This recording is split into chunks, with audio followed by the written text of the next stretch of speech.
Good evening, ladies and gentlemen, and welcome to today's seminar. My name is Jason DeMeo, and I'm a personal trainer and exercise specialist. During today's presentation, we're going to cover a range of topics, but most importantly, our main topic for today is to understand how exercise can reduce the aging process. A couple of things before we get into today's seminar. I'd just like to cover the topics of the presentation and exactly what we're going to hit notes on today. So in today's presentation, we're going to understand the effects of aging on the physiological system of older adults. Today we're going to break down three systems: the cardiovascular system, respiratory system, and the musculoskeletal system. Once we've understood and identified what those systems are, we're going to understand how physical activity can reduce and improve these systems and the responses from exercise towards these systems. Just before we get into today's session, I'd just like to highlight a little joke. As we get older, we need to come to our senses. Now, what exactly do I mean by this? So, we all know that whilst we are aging, there's certain physiological things that do occur. We know that our vision gets blurry and we tend to lose sight of our health.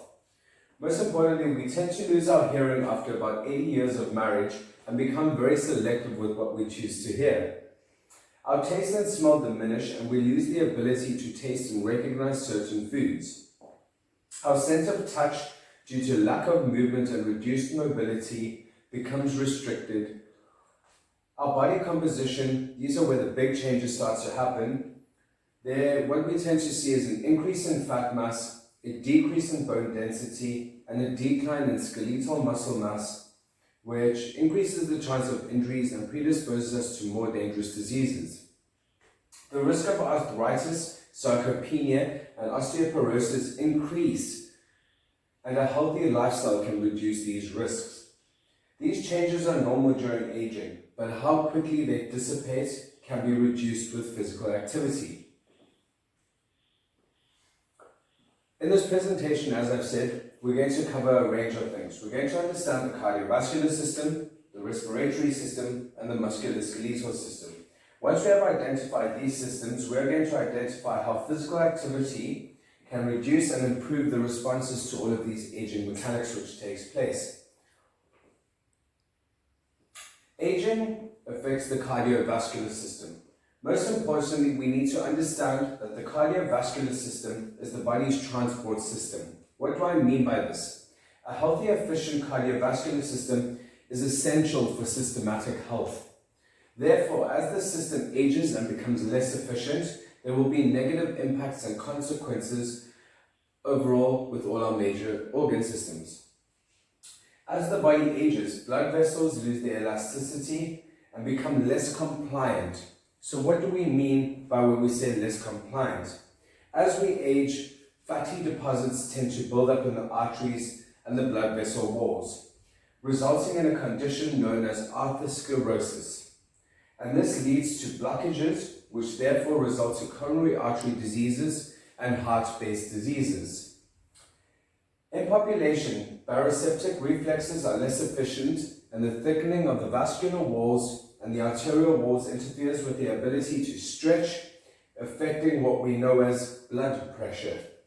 This results in something we refer to as hyper or hypotension, and may result in fainting, which can increase the chance of injuries, falls, and therefore may result in fatality or can cause sort of fractures or injuries to an individual. Postural hypertension is reported in 30 to 50% of people aged over 70 years of age. So, now that we've understood what the cardiovascular system is, how it operates, what happens with the aging mechanics, let's understand how physical activity can improve the cardiovascular system.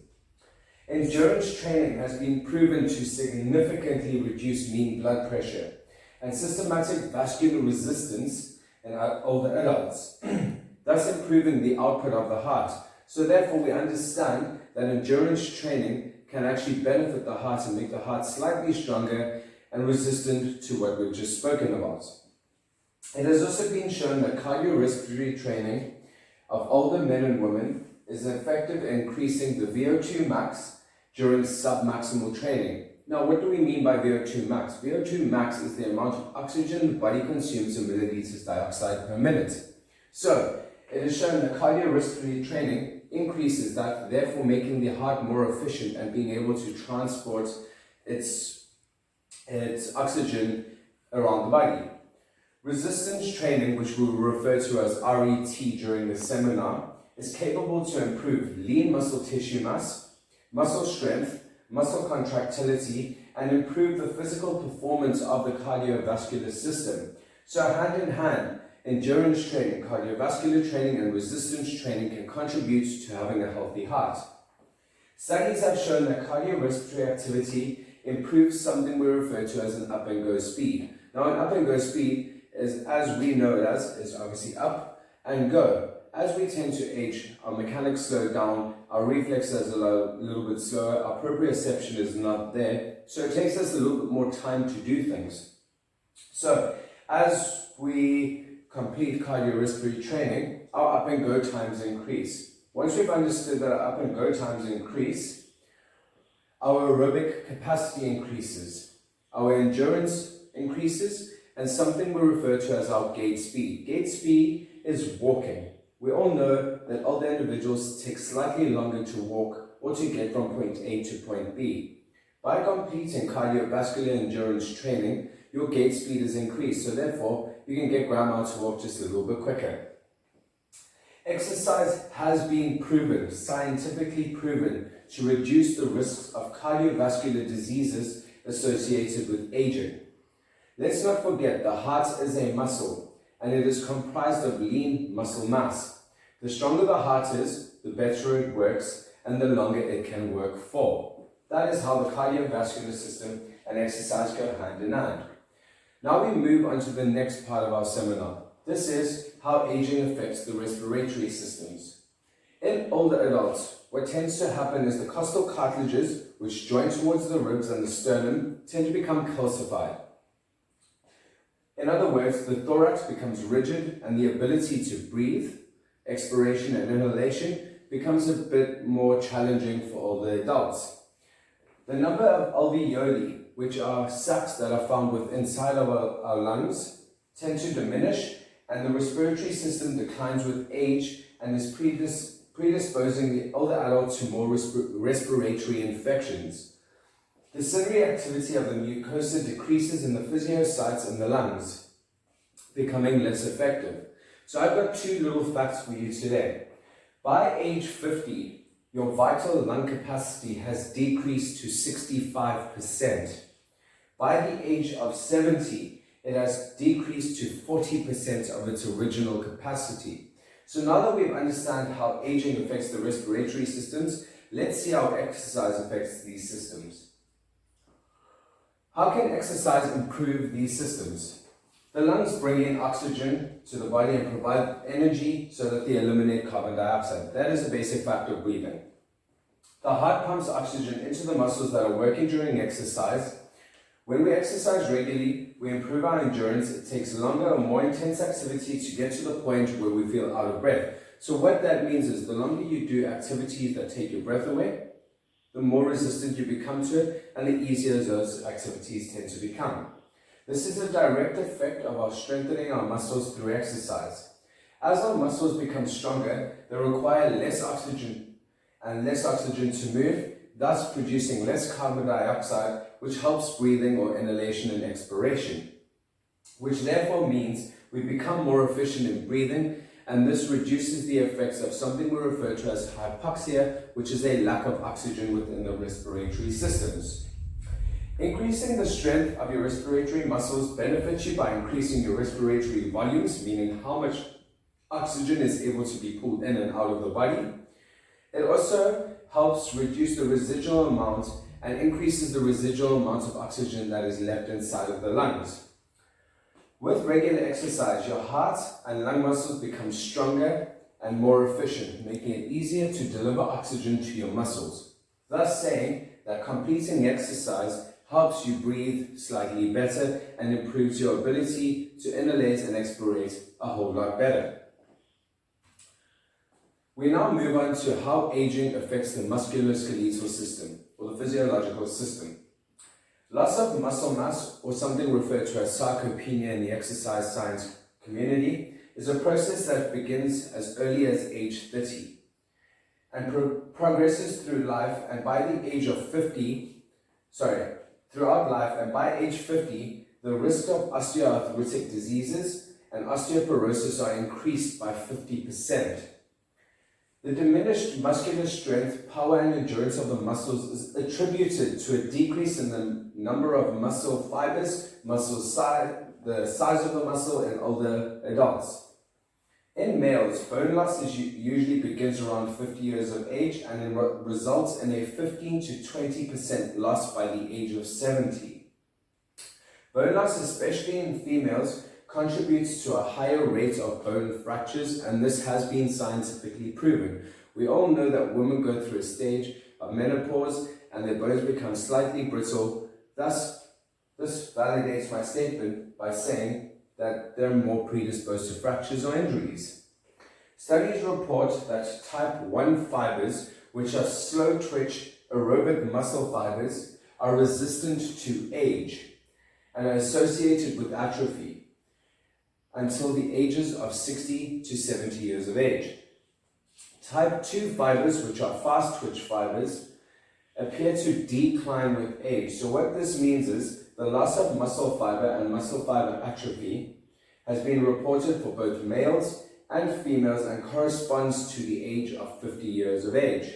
So now we've understood how aging affects the musculoskeletal system, let's understand how exercise can improve and benefit this sort of system.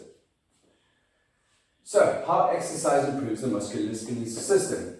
Physical activity helps maintain healthy bones, joints, and it has also been proven to increase bone density and skeletal muscle mass, which results in a reduced risk of falling or fracturing or possibly injuring yourself. Physical activity helps lubricate joints and maintains flexibility of the ligaments and reduces wear and tear over the skeletal system. This provides stability and control. Muscle strength assists in the reduction of joint swelling and pain associated with arthritis or bone-related age-based diseases. Physical activity is also proven to assist individuals with chronic, debilitating conditions which can improve their stamina, endurance, muscle strength, placing less strength onto the skeletal structures, reducing wear and tear of their joints, thus meaning that the skeletal system has the ability to have a bit more longevity. An active lifestyle comprising of physical activity helps to offset premature degeneration of virtually every single system and organ within our physiological body in older adults, and it improves functionality of these systems, therefore improving the quality of life and increasing longevity of the individual who is currently suffering from any sort of cardiovascular, respiratory, or musculoskeletal degenerative diseases, which we know are completely natural when it comes to aging. So, what type of activity defines cardiovascular activity, musculoskeletal activity? So first things first, you'll notice that it does not say respiratory activity there. That is because cardiovascular activity and respiratory activity go hand in hand. The harder my heart beats, the more I breathe. So therefore, the stronger my heart is, the less I'm going to need to breathe, or the reduced amount that I would need to breathe. So, step 1, cardiovascular training is also known as aerobic training and increases your muscle endurance by improving the performance of your lungs so that they can distribute oxygen to the muscles more efficiently. So that is what I actually just said. So, cardiovascular activity and all forms of cardiovascular activity help move oxygen around the body. So what do we mean by this? Cardiovascular activity can comprise of walking, sitting on a stationary bike, going for a jog, doing aqua aerobics, any sort of activity that's going to be at approximately 60 to 70% of your RPE, your rate of perceived exertion. The next one we move on to is called musculoskeletal training. This is commonly referred to as resistance training and increases your muscle endurance, power, kinesthetic control, and muscle contractility. By increasing the skeletal muscle mass of the body, we tend to also increase the bone density of the physiological system. Strength training is extremely important for older adults as it prevents loss of muscle mass and is beneficial for functional health. Resistance training programs should primarily focus on multi-joint based exercises. So what do we mean by that? Multi-joint based exercises would be something like a compound exercise. A compound exercise would be bench press, would be squatting, would be deadlifting, requiring more than 3 mechanisms in order to complete the activity. Once we've understood that, also what falls underneath musculoskeletal training is something referred to as flexibility training. Nowadays, you're just hearing about yoga and Pilates. But what flexibility training is increasing the stretch of the muscle fibers. It increases the range of motions within the joints and helps improve flexibility of your joints and muscles. They help keep your joints moving and protect against any sort of stiffness or reduced mobility which you may be experiencing. Resistance training is there to build muscle, provide stability to your joints, improve bone health, and improve your ability to perform daily tasks. The main objective is not to put as much muscle mass into the body as possible, but to ensure that functionality and longevity of life is attained. So, now we've moved on to the last part of the seminar. How much activity should an older individual be participating in? When it comes to aerobic activity, at least 5 days per week of moderate intensity should be completed, and at least 30 minutes of daily moderate intensive exercise should be completed.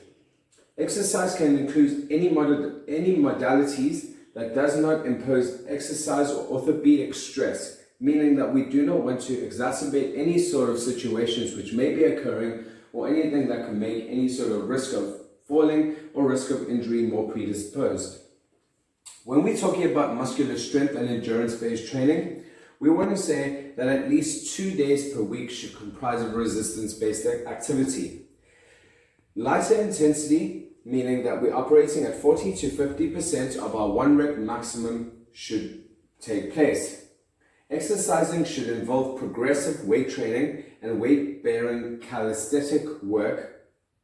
And when we are talking about our rep range, we're talking at about approximately 8 to 10 repetitions so that we maintain that we are in that hypertrophy zone and we are building muscle mass and reducing any sort of risk which may be associated. There are other considerations that do need to be taken into account when commencing a fitness program. Physical activity sessions should begin with a warm-up which is not static. We want to make sure that our warm-up is dynamic and that warm-up of the cardiovascular, respiratory, and the musculoskeletal system is adhered to. The intensity and the duration of the sessions should be light at the beginning, and these should really be modeled to the individual. So if you have a very fit individual, you are not going to give him a very beginner-based program. But however, if you have a beginner, you are not going to give him the most intensive program that you should be giving the most advanced athletes. The initial strength training sessions should use body weight to start, identify the range of motion and the mechanics in which your individual is able to work in, and once you have identified their range and where they are able to work, you then go ahead and you add progressive loading by adding resistance into their program. Obese or overweight adults may benefit to a progression of no more than 250 minutes per week of moderate intensive exercise. So in today's session, we have just covered a whole range of things. We have understood what the cardiovascular system is, what the respiratory system is, and what the musculoskeletal system is. We have then broken those down to understand how physical activity can improve all 3 of these systems. So, most importantly, ladies and gents, I hope that you are able to take some value away from today's presentation. Today's presentation is not about making sure that you are the most fit individual, but it's about understanding how the physiological system works with age. Most importantly, it's to understand how functional training and longevity are going to promote a healthy lifestyle to ensure that you live a longer and healthier lifestyle.